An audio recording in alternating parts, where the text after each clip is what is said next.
Chapter 3. Tom's Meeting with the Prince. On that day, Tom got up hungry and went away hungry.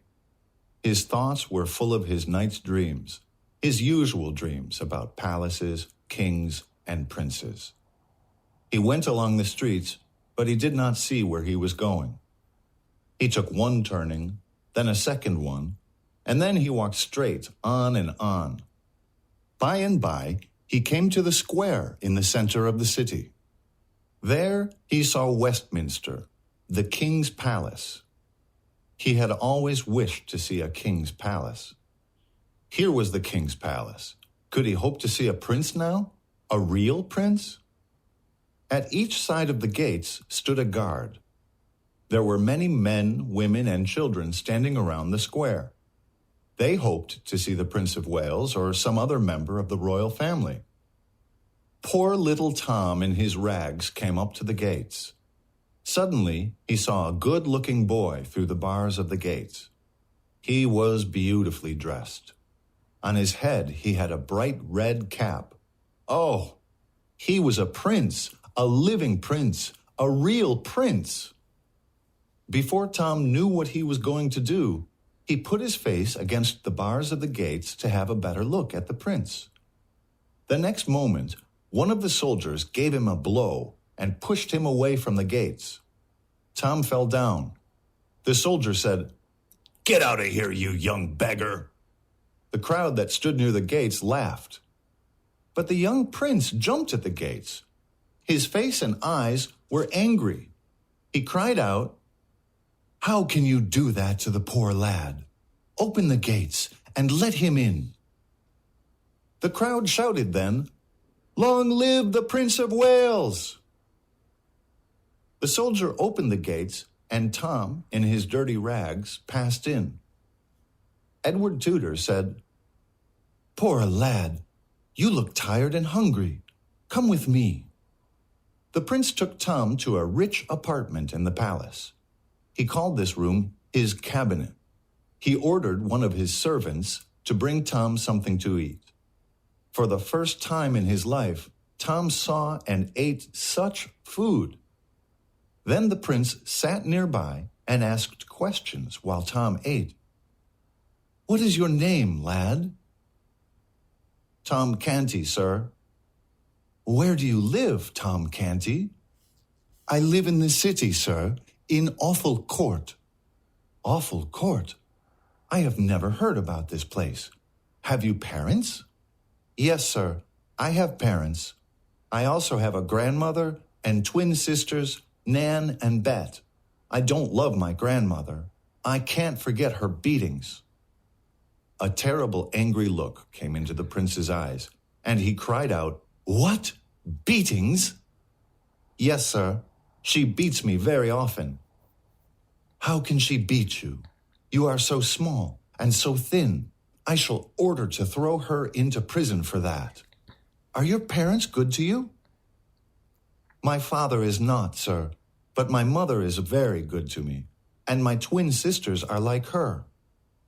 "How old are they?" "They are 15, sir." The prince said, "I have sisters and cousins too. Lady Jane Grey is my cousin. Lady Elizabeth and Lady Mary are my sisters. Lady Elizabeth is very nice, but Lady Mary is not. She does not even let her servants smile. Do your sisters not let their servants smile either?" "They? Oh, sir, do you think that they have servants?" The little prince looked at the little pauper for a moment, then said, "And why not? Who helps them to dress in the morning and undress at night?" "Oh, sir, nobody does. Do you think they take off their dresses at night and sleep without clothes like the beasts?" "But have they only one dress?" "Of course, sir. They do not have two bodies each. They have only one body, each of them, so they have one dress." The prince laughed. "Oh, excuse me, please, but now I'm going to help them. Soon your sisters will have many dresses and many servants who will help them to dress and undress. No, don't thank me, it is nothing." You speak well, lad. Your speech is correct and beautiful. Where did you learn? The good priest that is called Andrew taught me and gave me his books to read, said Tom. But tell me more about your awful court. Is your life hard or pleasant there? The prince asked again. It is hard when I'm hungry, sir, but it has many good things when I am not hungry. We, lads of awful court, play together many different games. We fight to see who is the strongest. We run to see which of us is the fastest. How wonderful! Tell me more. In the summer, we always have a good time near the river. We swim in the river, and we fight in the water and laugh and shout. Speak on, said the prince. Tell me more about your life. When the weather is fine, we dance, sing, and play in the sand, and we cover each other with it, and then jump into the water again. It's wonderful, said the prince. I'm ready to give my crown for a day like that. Look, lad, shall you give me your clothes and put on mine for some time, so that I can go to awful court and have a good time that you have there? A few minutes later, the little prince had Tom's rags on, and Tom put on the prince's royal clothes. The two went and stood side by side before a great mirror. Oh, what was that? They looked at themselves in the mirror for a long time and were surprised. Then they looked at each other, and then at the mirror again. At last the prince said, What do you think of this? We look like twins. We have the same color of our hair, the same color of our eyes. You have the same face as I. If we undress, nobody will say which of us is the Prince of Wales and which is Tom Canty, a beggar. Oh, look, what is this? The prince pointed to Tom's hand. What is this bruise? Is it because the soldier gave you a blow? Yes, sir, but it is nothing. Say no more. Stay here for a minute, and I'll be back very soon. It is a command. Quickly, he took some little thing from the table and for a moment thought where to put it. When he found the right place for it, he opened the door of his cabinet and ran out. His face was hot, and his eyes were bright. As soon as he ran up to the great gates, he shouted to the soldier, Open! Open the gates!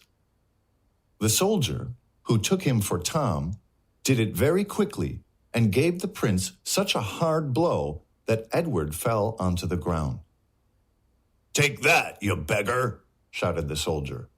It was because of you that His Highness got angry at me. The crowd that stood near the gates laughed loudly. The prince got up from the ground, jumped up to the soldier and shouted angrily, I am the Prince of Wales. You shall be hanged for what you have just done. You have lain your hand upon me. The soldier saluted him and said mockingly, I salute your royal highness. Then angrily, Be off, you mad beggar. Here, the crowd around the poor little prince laughed again and pulled and pushed him away from the gates of the palace with loud cries. Way for His Royal Highness! Way for the Prince of Wales!